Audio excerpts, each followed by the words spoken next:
tons of sustainability stuff is done in miserable places.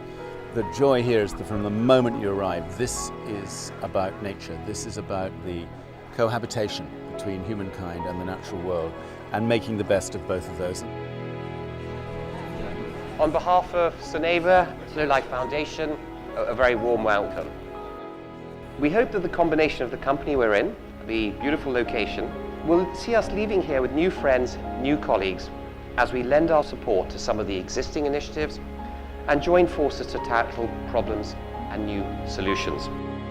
We find ourselves at an interesting moment in time from a corporate, social and environmental perspective.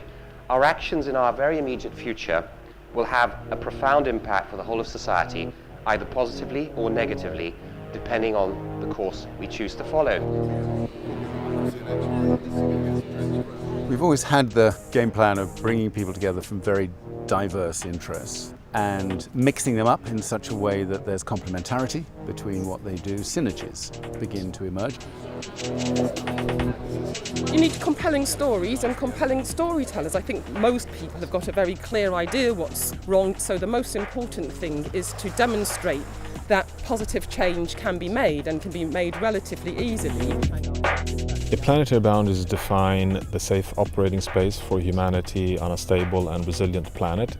And within that we can innovate, prosper, grow, use capitalism in a smart way. And that is a very positive challenge for business. The base level problem is that we haven't asked corporations to have social purpose. We've just asked them to optimize shareholder value. Sometimes people compare investment banks to wolf packs. And I've been in one, so I kind of understand what they're talking about. So this wolf pack mentality, as it doesn't matter, it's all about food and about killing to eat. I think that is a cultural attitude that prevails still. And I think that culture has to change. The area traditionally that philanthropists support is an area that actually could do with a dose of capitalism there to really drive better behavior and better outcomes.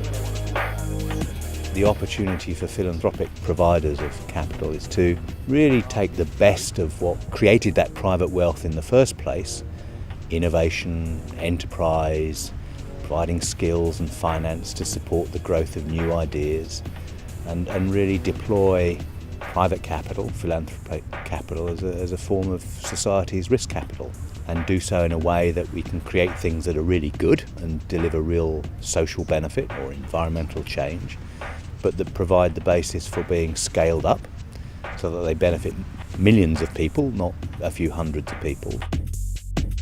I think we are at one of the most exciting points in the world right now for change in general, because we have these tools like we've never had before, and technology. For example, Digital Green, what they're doing on the ground right now in India, where we can use those technological platforms to have much larger reach and much larger scale in a response to an issue. Technology can provide this glue to kind of connect these individuals and be able to provide a mechanism for other organizations to also get involved, magnifying human intent and capabilities, whether that be in terms of maybe sharing a new piece of research or technology that might be useful to the communities that we work with, or perhaps to look at the content that these communities are producing and the feedback that they're expressing to inform their own agendas.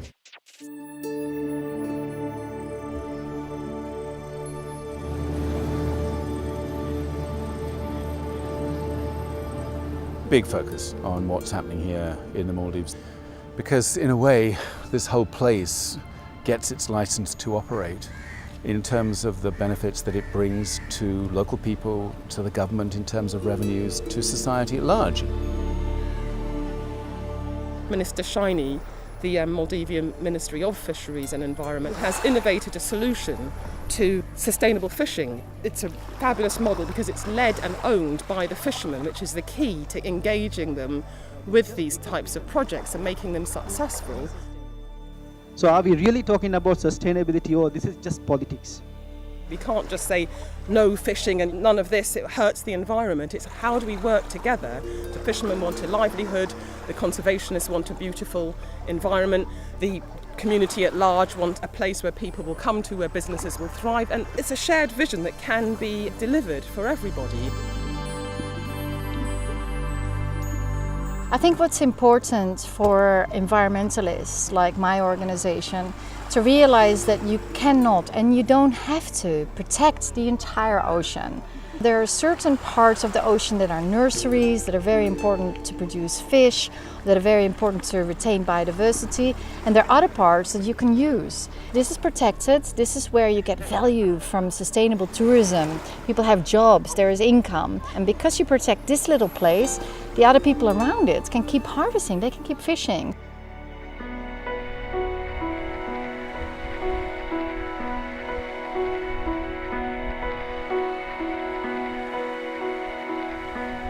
We look at all the information we have and it scares us.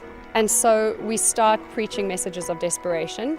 And I think we could rather look at all the knowledge we have and be inspired and speak about inspiration and say, now we know so much, we know what to do. You stick a bunch of people like this in a place like this and you ask them, use this amazing organism between your ears. People are incredible when you put them in the right space with the right challenge. We've surfaced now about a dozen ideas that have some potential to take forward in one way or another. Some of them are madly ambitious, some are very applied, some are much more to do with the expertise that people have brought to the symposium. So it covers such a wide range, and obviously we will now go away and work out how to keep that momentum moving.